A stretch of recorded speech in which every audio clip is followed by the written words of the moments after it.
Oke, so pertemuan kali ini kita akan membahas tentang speaking. Harapannya nanti di pertemuan pertama, pertemuan kedua ini kita bisa mendapatkan semua materi speakingnya ya. Secara umum itu sudah mendapatkan materi, setelah itu tinggal latihan-latihan lagi. Ya, karena pada dasarnya speaking itu hampir mirip dengan writing ya, productive skill. Productive skill itu membutuhkan kemampuan yang nggak bisa dimanipulasi dari diri sendiri. Jadi memang harus murni dari kemampuan diri. Nah, kemarin kita sudah belajar writing, dan seperti itulah gambaran simulasi prakteknya. Jadi harus murni dari diri sendiri, muncul. Kalau memang ada batasan waktu dan kalian belum bisa, kalian hanya butuh beberapa kali latihan saja untuk beradaptasi dengan limited time yang disediakan. Nah, kalau yang speaking sendiri di sini juga ada tiga bagian. Ada part one, part two, part three, dan fokus kita akan coba masuk ke part one dulu. Nah, yang perlu diketahui dari speaking ini dulu adalah jenis-jenisnya ya. Di bagian part satu itu jenisnya ada 5 jenis. 5 jenis ini sebenarnya tidak begitu menjadi permasalahan penting. Ini hanya pengetahuan saja. Yang penting itu secara sederhana kita bisa menyimpulkan part satu itu tanya jawab tentang general activities atau daily activities. General activities itu berarti kan kebiasaan-kebiasaan umum saja yang berlaku di sekitar kita. Itu tergantung si penanya mau menanyakan sesuatu tentang kita atau tentang pendapat orang lain yang dilakukan setiap harinya juga bisa. Nah, yang bagian part 2 itu membahas sebuah pertanyaan yang fokusnya dibatasi oleh waktu, di mana kita harus menjelaskan sesuatu dulu. Jadi kalau part satu itu tanya jawab, cenderung tanya jawab. Kalau part 2 cenderung mendeskripsikan sesuatu. Jadi banyak memberikan ilustrasi atau gambaran agar si penanya ini bisa mendapatkan jawaban yang lebih gamblang atau jelas. Nah, yang ketiga ini hampir mirip writing part 2, diskusi. Jadi tidak ada aturannya, aturannya itu hanya sekedar tentang ya hampir sama seperti writing. Yang penting language skill-nya benar, tergantung seperti kohesif, coherence harus oke, task achievement juga oke, lexical resource atau vocabulary-nya juga oke, terus grammatical accuracy-nya juga oke. Secara language skill itu yang dinilai, bukan kontennya apa. Jadi kadang teman-teman itu mengejar kebenaran. Kebenaran itu ditanya apa, dia mengejar faktanya seperti apa yang terjadi realitanya. Sebenarnya tidak. Itu tidak penting. Karena bisa jadi yang namanya diskusi itu kembali sih ke penjawab sendiri. Terserah mau dijawab negatif atau positif, setuju atau tidak, memberikan pendapat apapun itu boleh-boleh saja. Tidak penting itu yang nggak bisa itu umumnya nggak boleh misalkan seperti itu. Terserah. Misalkan hampir sama pertanyaannya seperti writing kemarin, misalkan setuju nggak misalkan di sini ada pernikahan dini atau adanya pernikahan dini di negara ini, misalkan. Ya, jawabannya itu tidak ada benar atau tidak ada salahnya. You mau setuju ya boleh-boleh saja, you mau tidak setuju ya boleh-boleh saja. Asalkan you bisa menceritakannya dengan baik dan logik. Nah, yang dinilai dalam band score-nya itu adalah nilai komposisi yang tadi saya sebutkan, termasuk task achievement, coherent cohesive, lexical research, sama grammatical accuracy. Jadi, kembali lagi fokusnya adalah language skill, bukan language content. Kalau language content, belajar speaking. Yang penting ngomong, isinya apa, kebenarannya gimana. Itu language content. Itu adalah sekilas tentang gambaran dari part satu, part 2, dan part 3. Nah, part satu itu pertanyaan umum ya. Saya ulang kembali, general activities yang biasanya ditanyakan yaitu ada 5 bentuk seperti ini. Basic description question yaitu pertanyaan-pertanyaan dasar. Type of questions itu adalah tipe-tipe pertanyaan. Jadi biasanya terserah si penanyanya mau tanya tipe yang gimana. Bisa jadi yang termasuk salah satu WH-WH itu juga ya. Nah, WH questions pasti keluar. questions pasti keluar. Kadang who, kadang when, kadang where, kadang why, kadang what, kadang how. Tuh. Terus pertanyaan selanjutnya adalah yes no question. Terkesan sederhana, pertanyaannya itu seolah-olah bisa dijawab dengan yes atau no saja. Are you a kind of morning person? Misalkan seperti itu. Sebenarnya dijawab yes saja sudah cukup. Kalau memang kita suka bangun pagi, ya udah, yes I am. Selesai sebenarnya. Tapi tidak sesederhana itu. Kita harus fokus kembali bahwa listening, speaking IELTS itu language skill. Jadi bagaimana kita menjawab dan memberikan penjelasan sederhana mungkin.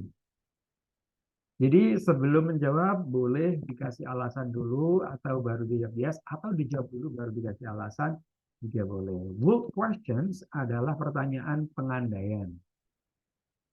Seandainya, misalkan, seandainya kamu jadi orang yang bakal terkenal suatu saat nanti, kamu bakal rubah namamu nggak? Misalkan gitu. Jadi andai-andai kayak gitu. Nah, andai-andai ini, pengandaian itu boleh dijawab kalau tahu sebenarnya kan ada rumusnya ya, itu ada conditional sentence ya. Nah, kayak gitu. Itu kalau bisa menyelaraskan atau menggunakan itu malah lebih tepat lagi. Jadi nilainya lebih baik lagi. Tapi kalaupun tidak, yang penting gunakan bahasa yang kompleks, yang logik, dan juga mudah dipahami untuk penyampaian pesannya. Jadi jangan asik sendiri menceritakan bla bla bla bla bla, nanti nggak sesuai dengan pertanyaannya. Yang kedua terlalu melebar kemana-mana penjelasannya. Yang ketiga nanti bisa jadi ada beberapa kata yang memang nggak sesuai. Nah itu malah jadi beradul ya nanti. Dan skornya malah hancur. Nah pengetahuan dari jenis-jenis tipe bagian part satu dulu. Pertanyaannya ada beberapa saja sih sebenarnya. Durasinya kan mayoritas speaking itu 15 sampai 20 menit ya seluruhan. Itu tergantung sih. Kadang kalau lancar itu cuma 15 menit saja. Jadi part 1, part 2, part 3. Jadi tidak bisa ditebak ini berapa jumlah pertanyaannya. Selama examiner ngerasa you belum jawab pertanyaan mereka dengan baik, ya biasanya ditanyakan. Tapi kalau tetap dikasih waktu juga tetap belum bisa, mereka langsung skip gitu aja. Ini ya yang dinilai dari speaking itu sendiri. Contohnya adalah fluency dan grammatical accuracy. Fluency adalah kemampuan untuk berbicara speaking secara lancar. Jadi tidak ada kendala-kendalanya. Biasanya kendala itu muncul dari nervous, tidak percaya diri, atau memang belum bisa.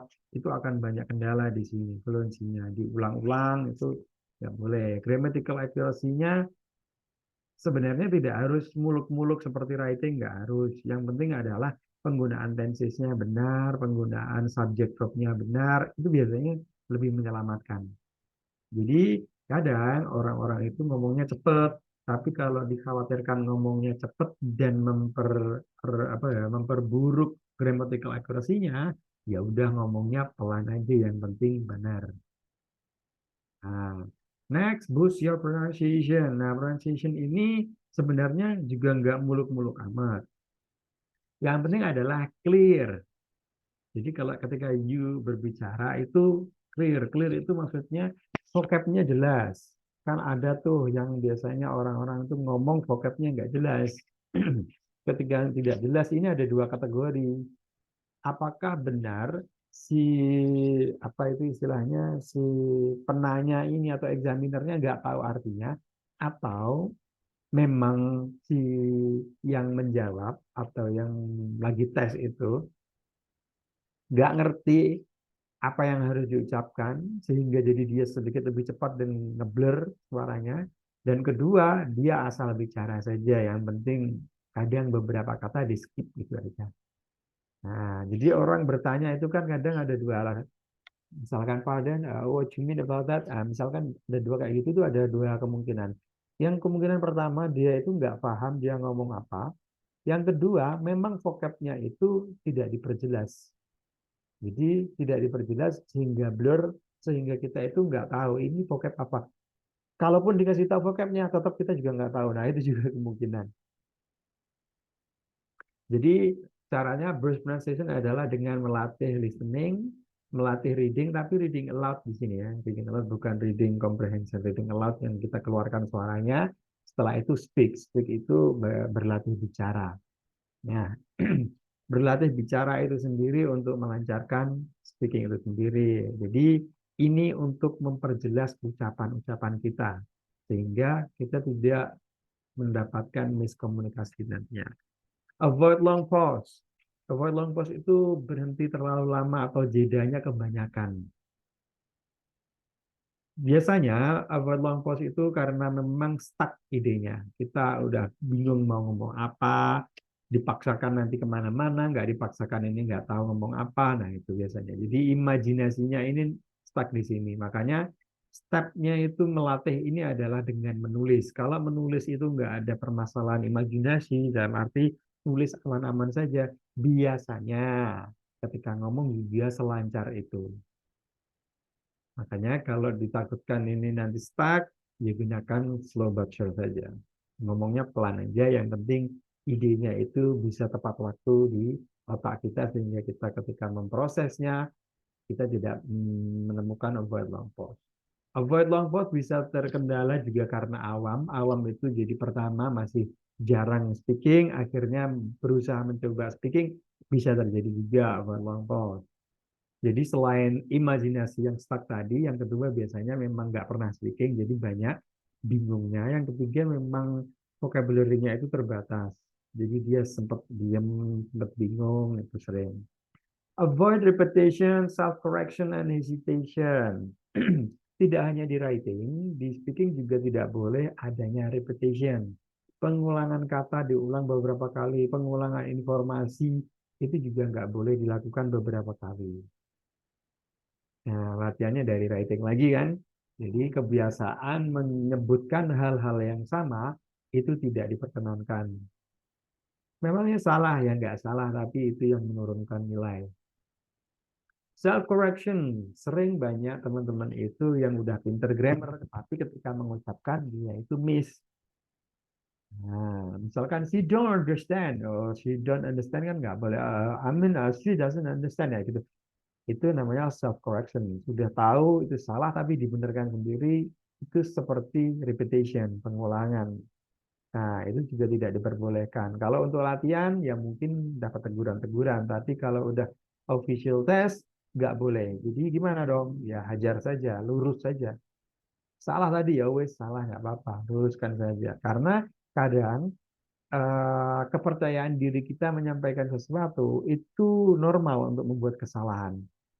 Jadi ini juga terjadi di salah satu member saya. Member saya itu dari Jogja atau dari Solo, pokoknya Jawa Tengah itu.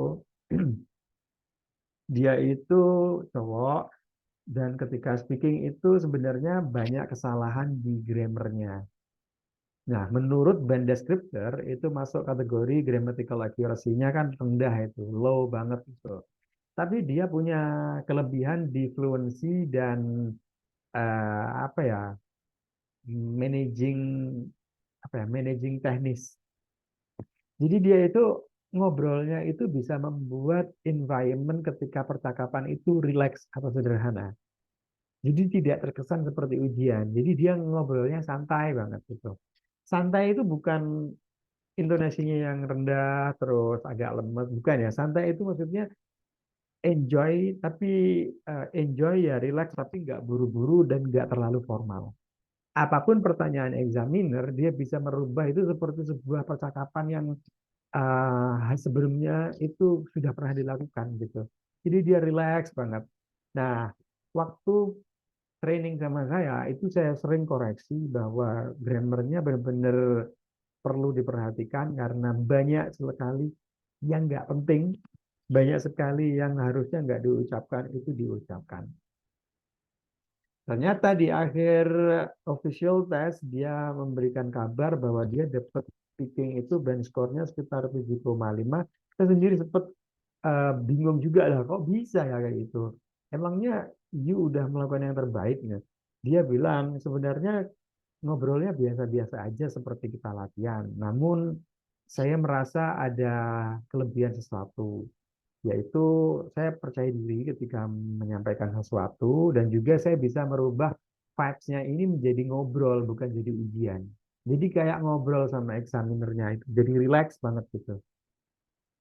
Jadi dia bisa merubah vibes yang terkesan ujian formal jadi seperti percakapan di kopi atau di ya seperti orang curhat kayak gitu ngobrol-ngobrol kayak gitu. Jadi eksaminernya ke bawah suasana jadi santai bukan jadi seperti benar-benar ujian nah kayak gitu. Makanya ada beberapa yang mungkin dimaafkan. Karena apa? Informatif, maksudnya dia informasinya juga jelas, vocabnya juga jelas terdengar, dia juga task achievementnya ditanya apa juga menjawabnya apa sudah sesuai alur. Tapi walaupun dalam penyampaiannya dia itu di samping udah lancar, dia ada beberapa kesalahan grammar, ternyata itu bisa dimaafkan. Nah, kayak gitu tuh. Jadi sebenarnya speakingnya ini tergantung banget sama examinernya ya. Nah, apalagi kalau kalian waktu exam terus kondisinya kurang fit atau kurang tidur atau habis begadang, wah itu sangat-sangat mempengaruhi itu. Jadi pastikan kalau mau ready official test harus fit juga. Terus menggunakan hesitation, maksudnya tadi lanjutannya ya. Hesitation itu sebenarnya adalah pembawaan diri yang kurang percaya diri sehingga setiap ucapannya itu terkesan ragu-ragu atau tidak meyakinkan. Biasanya memang kurangnya pengalaman, kurangnya latihan, sehingga dia mengucapkan sesuatu, tapi kita bisa merasakan bahwa itu tuh penuh keraguan-raguan. Banyak maybe-nya, banyak I think-nya. Nah, itu yang jadi permasalahan, jadi hesitation, keraguan-raguan. Diri sendiri aja nggak yakin gitu. Idiom, next. Idiom itu sebenarnya tambahan saja. Kalau memang kita banyak tahu tentang idiom atau mau menghafal beberapa idiom dan diaplikasikan ke speaking kita, itu boleh-boleh saja. Tapi dengan syarat, you tahu letak tepat penggunaannya. Jangan seperti writing, memaksa menggunakan situ, tapi nggak tahu penggunaan tepatnya di bagian mana sehingga terkesan memaksa. Ya memang sih harus, tapi jangan dipaksa. Jadi idiom itu optional, dikasih boleh, malah lebih bagus, nggak dikasih juga nggak apa-apa. Nah, topik yang paling umum ditanyakan dalam part one atau dalam sesi speaking yang bagian satu itu biasanya berkenaan tentang home, hometown, job, atau study. Biasanya seperti itu. Yaitu membicarakan hal-hal yang sederhana, tapi pertanyaannya itu bikin kita kadang itu bingung untuk menjawabnya, karena itu hal-hal yang sebenarnya nggak pernah kita bicarakan lebih dalam. Contohnya, pertanyaan sederhana seperti ini. Could you tell me about your house, please? Misalkan gitu. Ya bisa ya menceritakan tentang rumah. Tapi kadang orang itu bingung. Rumah itu ya biasa kayak gitu. Apa yang mau diceritakan kayak gitu. Akhirnya dia menjawab ke mana-mana, idenya nggak tertata. Padahal jawaban itu ada ide satu, ide dua. Kalau enggak, dia akan menyebutkan semua ide dalam satu kalimat. Terlalu banyak kan fokusnya. Nah, akhirnya nggak jadi fokus kalau terlalu banyak fokusnya. Oke, ini adalah contoh-contoh gambaran dari indikator-indikator speaking.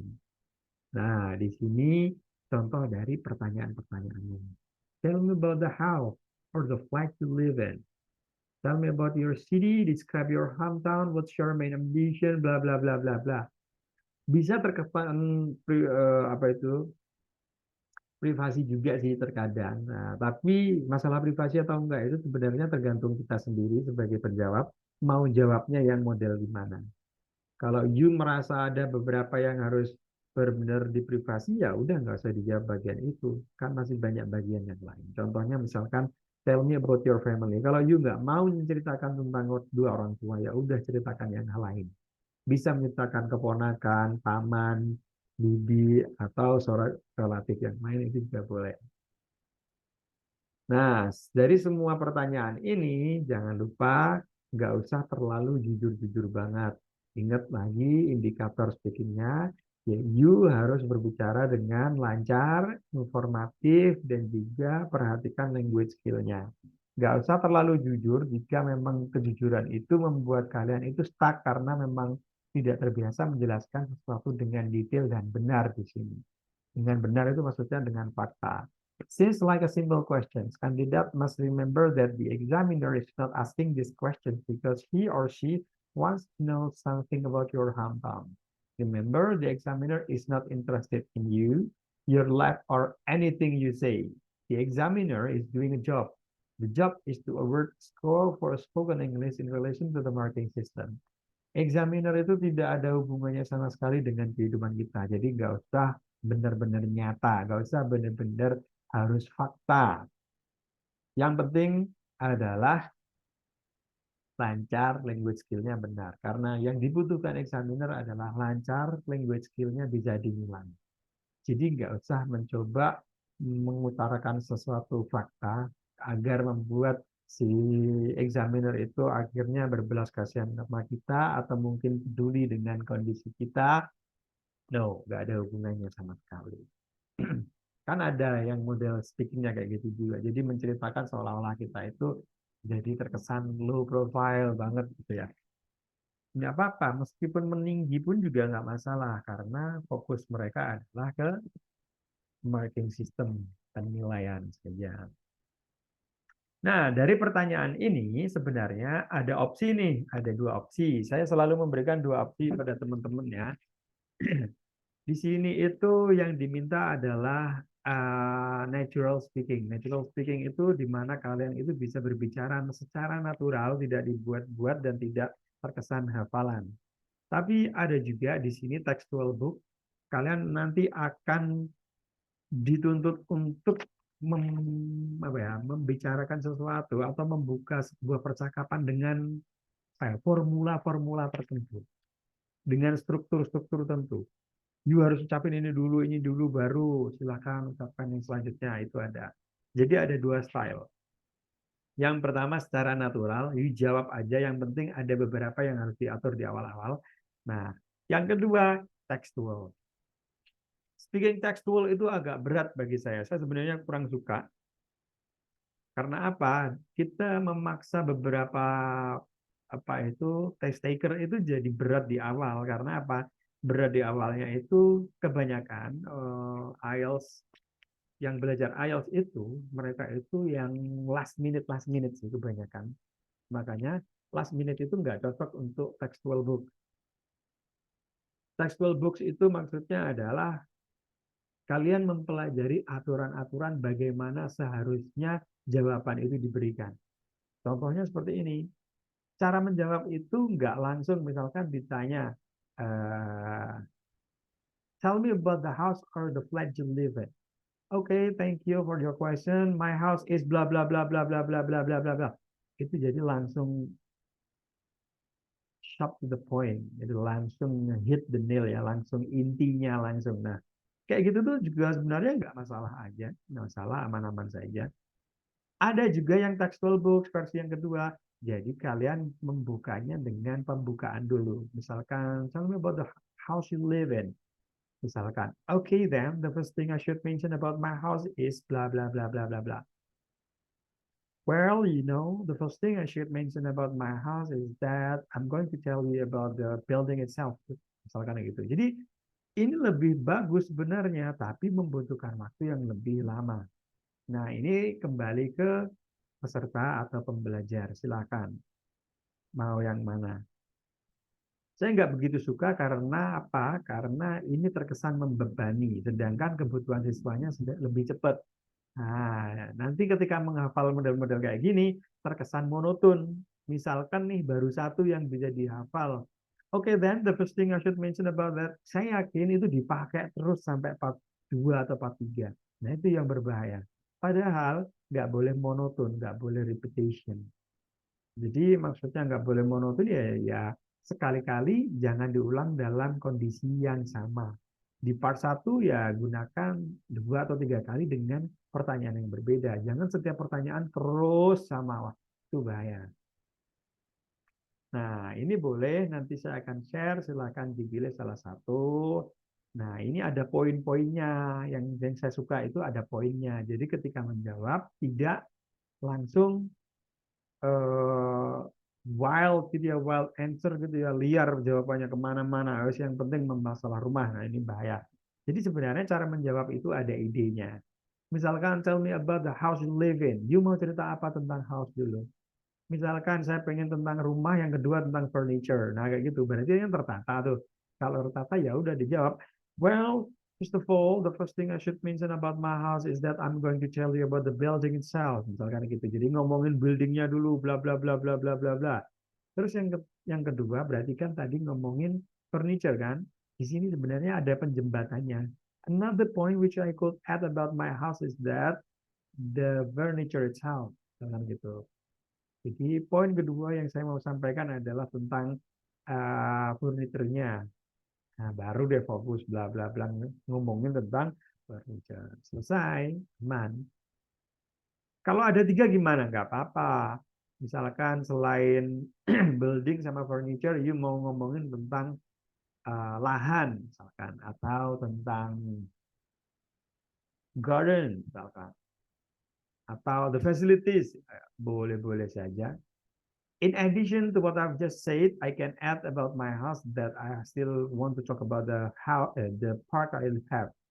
Nah, the park I have, misalkan mau ngomongin you punya taman, nah tamannya boleh, nggak masalah. Aman. Tapi ini cenderung tekstual, harus menghafal dulu. Mau langsung juga boleh, mau pakai ini juga boleh. Next, ini aturannya. Jadi sama seperti di writing, kasih statement dulu, poin yang you mau ceritakan, kasih penjelasan, baru kasih contoh. Apakah contoh itu harus diberikan di setiap pertanyaan? Tidak. Tidak wajib memberikan contoh. Berikan contoh jika kalian merasa penjelasan kalian itu kurang, kurang detail. Atau kalian sendiri ngerasa sudah memberikan penjelasan, tapi saya ngerasa ini agak susah dipahami. Ya udah, kasih ilustrasi. Kalian ngomongin bentuk bangunan rumah, dan penjelasan kalian sendiri itu kalian ngerasa kayaknya kurang paham nih, kayaknya ini susah diimajinasikan juga karena jarang ditemui. Ya udah, ambil kesimpulan atau ambil sebuah ilustrasi seolah-olah ini pernah terjadi atau sudah pernah ada di bagian yang lain. Misalkan seperti itu. Gimana caranya? Ya udah, you cari rumah-rumah yang ada. Misalkan kebetulan rumah kalian itu desainnya mirip desain Bali. Ya udah, ngomongin bahwa sebenarnya inspirasinya dari rumah Bali sehingga kurang lebih mayoritas seperti rumah Bali. Ada gazebo-gazebonya, ada taman-tamannya, ada patung-patungnya, kayak gitu. Itu boleh. Nah, itu untuk bagian part satu dulu. Jadi ini contoh dari satu pertanyaan. Memang sedikit kelihatan agak banyak, tapi saya yakin ketika ngomong di sini nggak ada 1 menit. So, jadi pertanyaannya ya sekedar seperti ini saja. Mungkin dari part satu dulu ada yang mau ditanyakan? Belum kepikiran pertanyaan sih, Sir, karena lumayan banyak juga ternyata ya. Aturannya ya. Mm-mm. Ya, jadi ambil saja secara simpel. Di sini kan selalu ada pilihan ya, yang mau yang natural atau yang tekstual. Silahkan, kalau you punya banyak waktu, silahkan ambil yang tekstual. Itu lebih baik, karena lebih formal dan tertata. Kalau yang natural itu kemampuan dari diri kalian, karena memang kalian itu udah English aktif. Jadi ya ditanya apa ya, ngobrol aja gitu, udah selesai. Nah, yang penting adalah latihan nanti dibatasi idenya. Kalau udah ngomongin house, ya udah house ini dibagi berapa ide. Seperti tadi, building, location, sama facilities atau building, furniture, sama park, itu juga nggak masalah. Yang penting minimal 2 lah ya. Tell me about the job. Ya, you harus punya 2 ide juga. Apa yang you mau ceritakan? Jangan secara umum job you jelaskan. Wah, nanti biasanya stuck, nggak habis waktunya, habis idenya. Nah, jadi you bisa misalkan tell me about your job ya. You mau cerita masalah environment-nya. Yang kedua adalah koleganya. Udah dapat, selesai. Jadi you nggak mau ceritakan tentang bos, you nggak mau ceritakan tentang apa yang you lakukan di sana sebenarnya, you tanggung jawabnya apa. Nah, ada beberapa pilihan yang you bisa batasi. Makanya biasanya poinnya dulu atau intinya dulu. Sebutkan, baru nanti bisa diucapkan atau diilustrasikan. Kalau masalah describing atau ilustrasi, itu kemampuan diri. Itu biasanya ada di speaking 2. Speaking 2 adalah belajar menjelaskan sesuatu, belajar mendeskripsikan sesuatu. Oke, jadi mungkin part 1 seperti itu.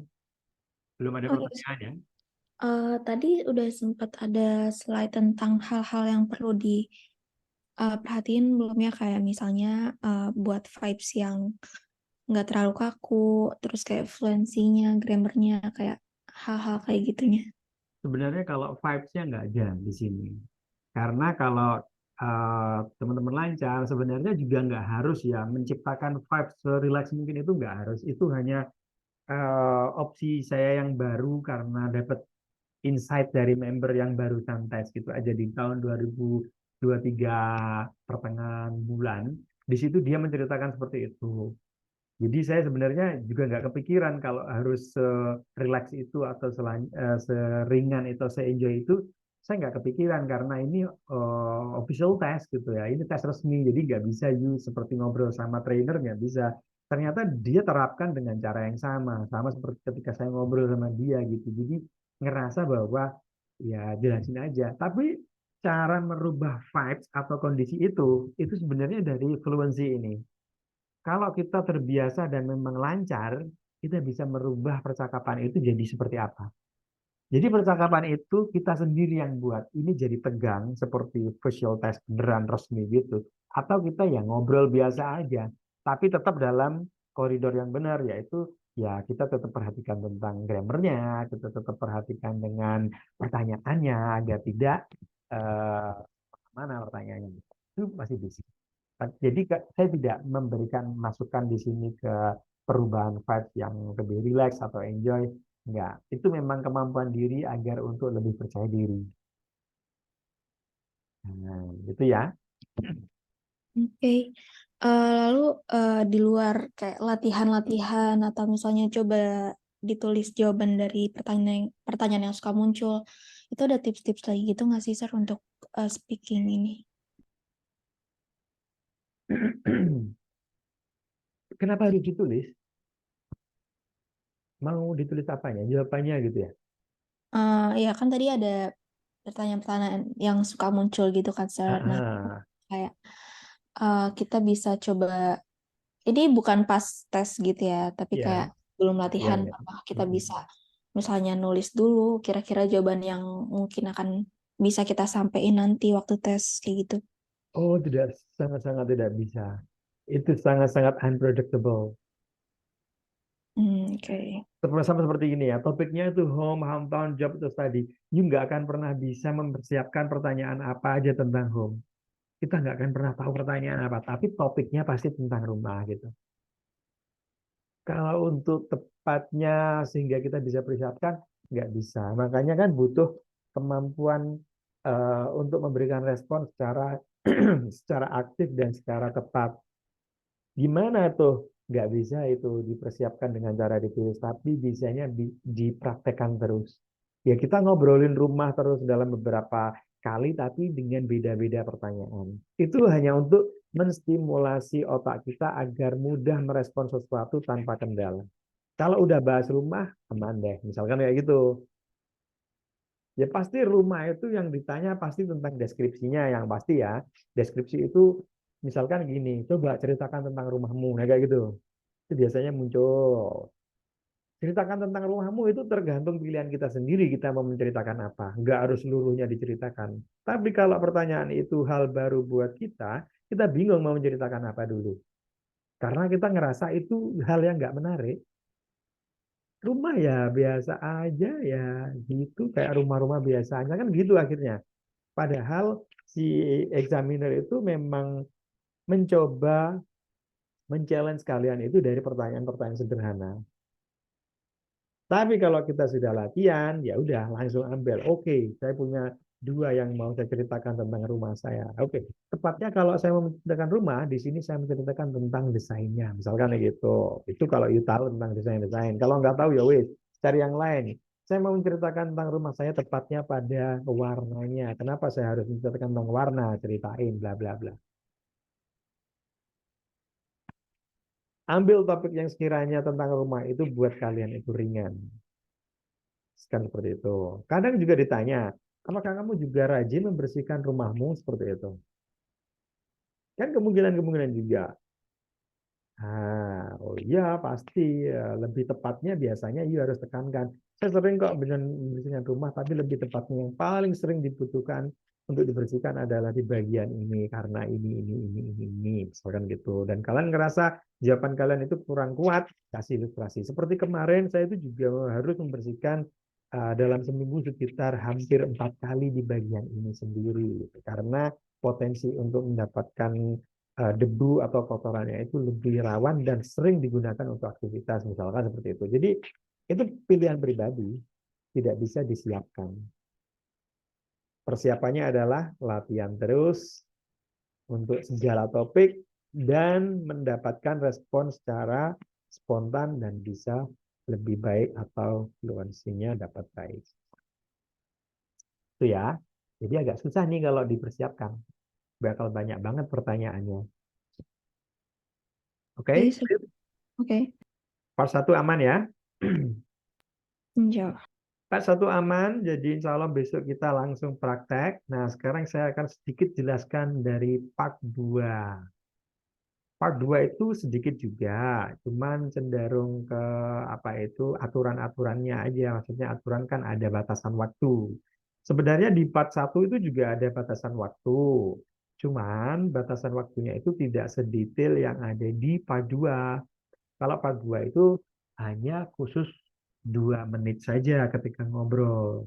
Nah, kalau part 1 itu kalau kalian jawabnya agak panjang, maksudnya penjelasannya agak lebar atau banyak informasinya, biasanya pertanyaannya yang muncul sedikit. Yang penting ada batasan waktu. Saya kurang kurang tahu sih lebih tepatnya pembagiannya di part 1 berapa, part 2 berapa, part 3 berapa, saya nggak tahu. Tapi total keseluruhannya antara 15 menit sampai 20 menit. Umumnya sih 15 menit. Cepet kan berarti?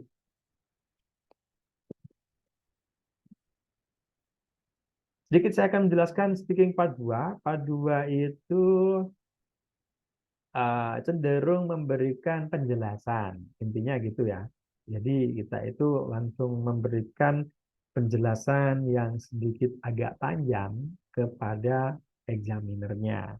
Biasanya hal-hal yang perlu diketahui hampir mirip dengan yang tadi, yang bagian part 1, ya fluency, ya vocabulary, grammar, gunakan notes juga ya kalau di sini ya. Pasti kalau yang dibicarakan fluency itu pasti di mana-mana enggak part 1, part 2, part 3 itu fluency itu penting. Jadi kita itu bakal ngomong selama 2 menit. Jadi bayangkan saja 2 menit itu hal yang paling lama jika kalian nggak ada ide. Nah, makanya nanti harus dilatih dan dilatih itu tidak semuanya bisa tertulis di sini. Jadi ada beberapa praktek nanti yang menunjukkan bahwa you harus gini dulu, siapkan ini dulu. Nah, kayak gitu step-stepnya tambahannya ya.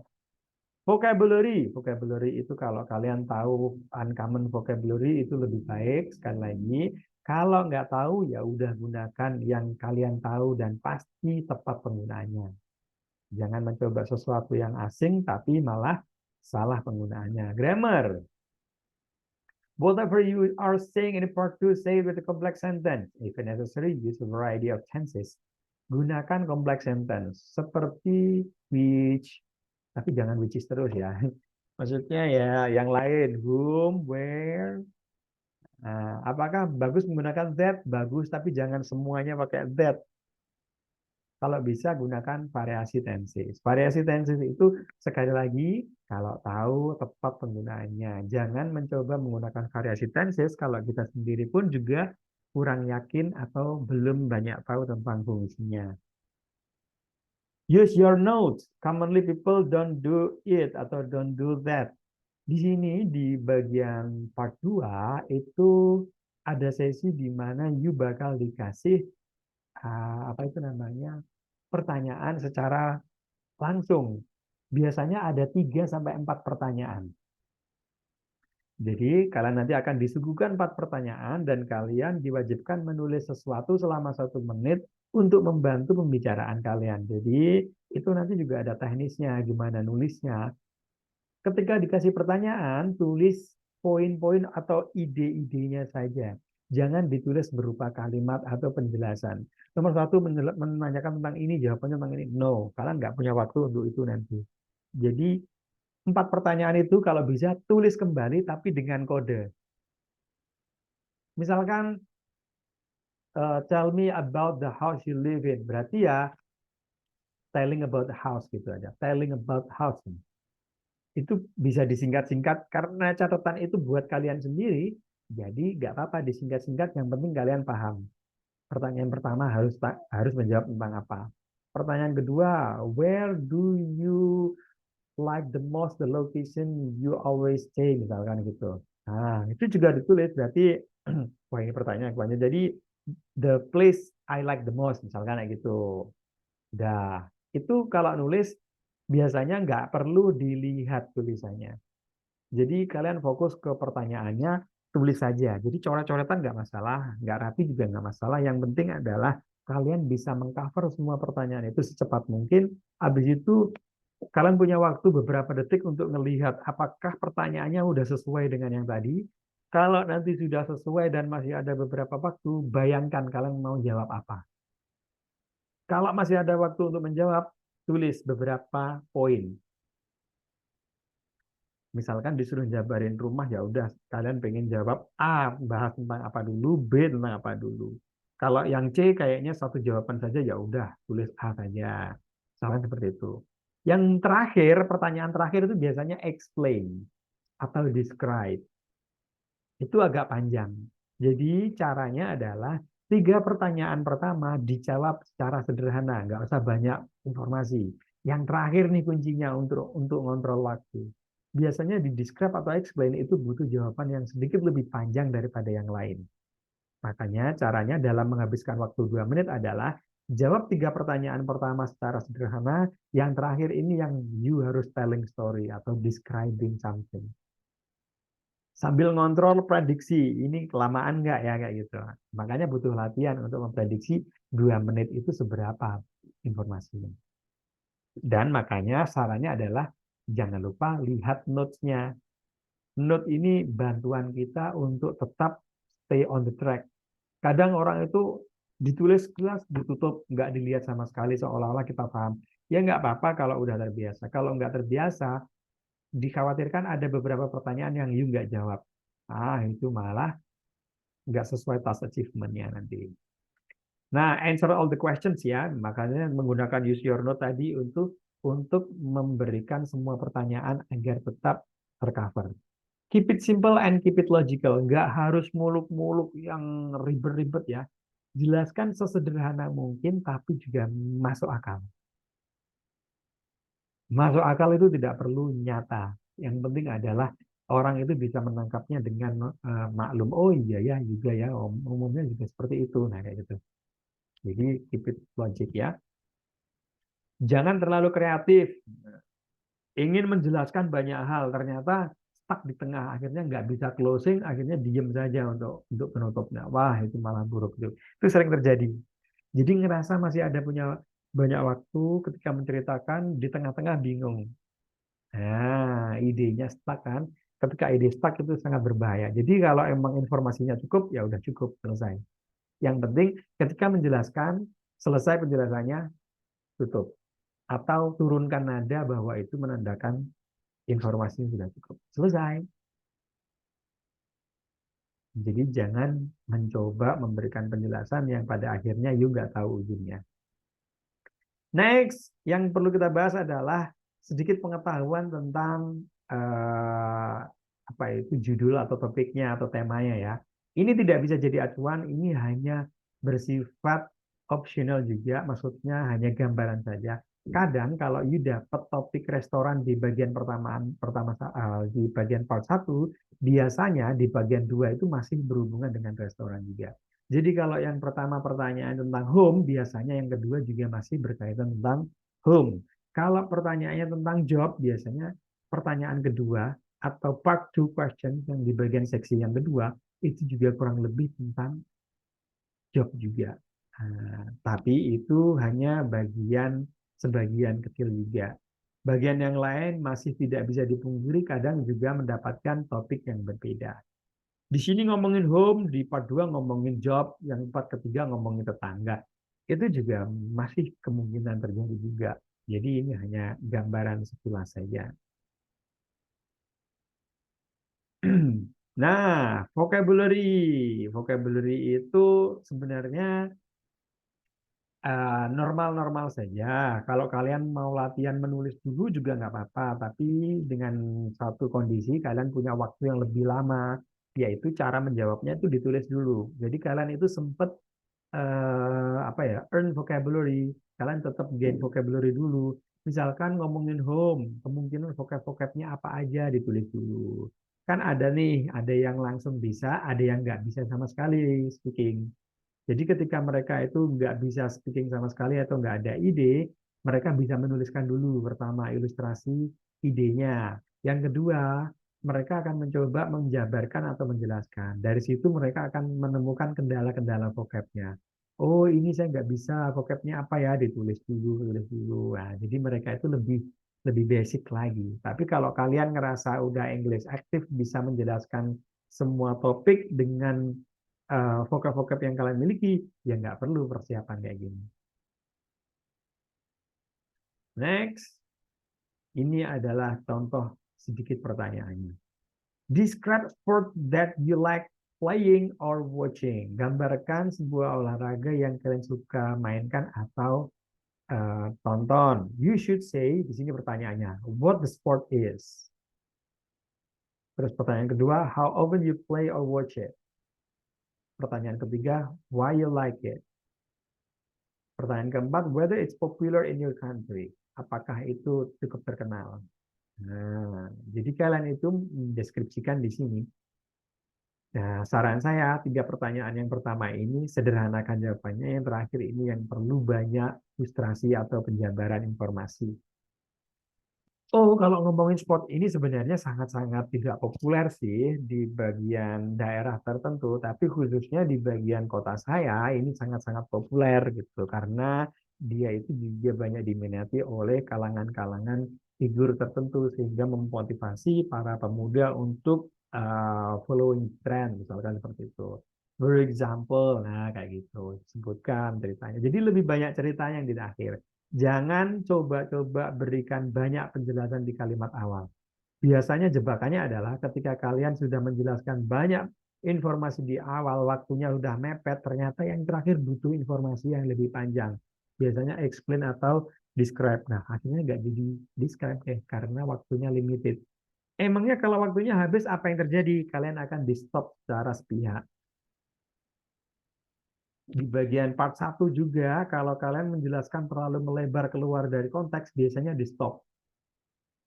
Ditanya home, wah, dapatnya teman, dapatnya sekolah, dapatnya hobi, biasanya di stop. Karena nggak nyambung.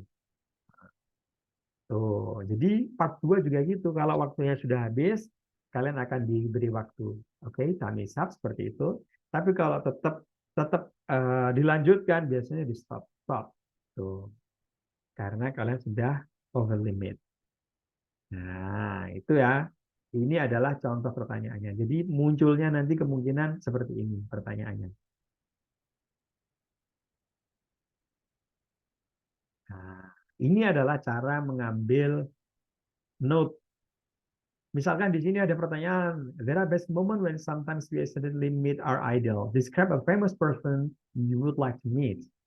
Who the person is and why he is famous. Nah, jadi cara mencatatnya adalah siapa nih idolku, idolku, who and why famous. Why you would like to meet this celebrity? Why I want to meet? Misalkan kayak gitu aja. What you would like to do if you meet this person? Ya, what I do atau what I'm going to do, what I will do, sama aja. How did this person become your idol? Reason why becoming my idol, reason why I'm my idol. Jadi ceritanya cuma segini saja. Ini cepet banget penulisannya, mungkin hanya butuh beberapa detik saja.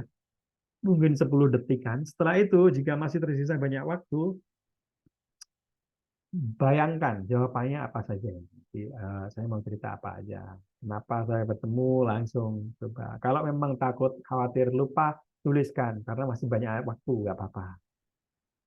Nah, sampai nanti si examiner bilang, oke, the time is up. Nah, ketika time is up, you langsung bisa mulai dengan cara bawa catatan ini. Sudah ada catatannya, aman deh.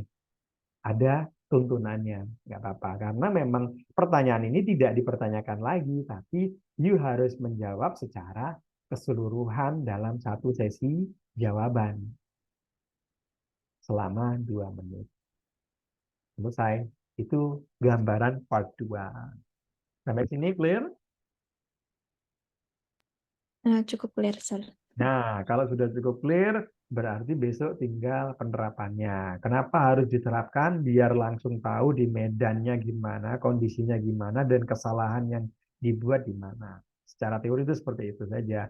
Tinggal teori part 3 itu nyusul saja karena sedikit lebih ringan dan tidak ribet. Yang penting adalah diskusi, intinya diskusi gitu aja. Masalah requirement-nya tetap seperti yang awal-awal, karena tentang fluency, accuracy, lexical result itu sama, grammatical accuracy sama. Yang penting adalah speaking itu yaitu fluency, clearness atau kejelasan suara, terus vocabulary sama grammatical accuracy. Cukup? Gak ada pertanyaan lain? Kayaknya belum ada sih, Sir. Nah, di bawah ini adalah contoh-contoh pertanyaan, jadi bisa dibuat latihan. Describe a very photograph. Ini besok kita latihannya model kayak gini. Kalau you mempersiapkan dulu, silahkan dipersiapkan, boleh. Tapi tetap ini latihannya nanti kita campur dari part 1 ke part 2. Setelah itu baru ke part 3. Mungkin seperti itu saja dari penjelasan speaking yang bisa saya ilustrasikan. Di sini ada contoh answer-nya, cara menjawabnya. Nah, tapi kalian juga bisa buat sendiri dulu. Kalau memang ragu-ragu, bisa buat coba ini dituliskan. Kira-kira yang keluar dari pertanyaan yang mana, misalkan seperti itu. Jangan sampai keluar dari pertanyaan terlalu jauh. Tetap ada batasan idenya. Mungkin itu saja yang bisa sampaikan dari part 1 dan part 2. Ini nanti rekamannya akan saya segera share sama link-link yang lainnya yang belum saya sharekan. Jadi teman-teman bisa cek di sini. Setelah itu kalau sudah paham secara teori, kita tinggal praktek untuk next meeting. Kita jaga ya.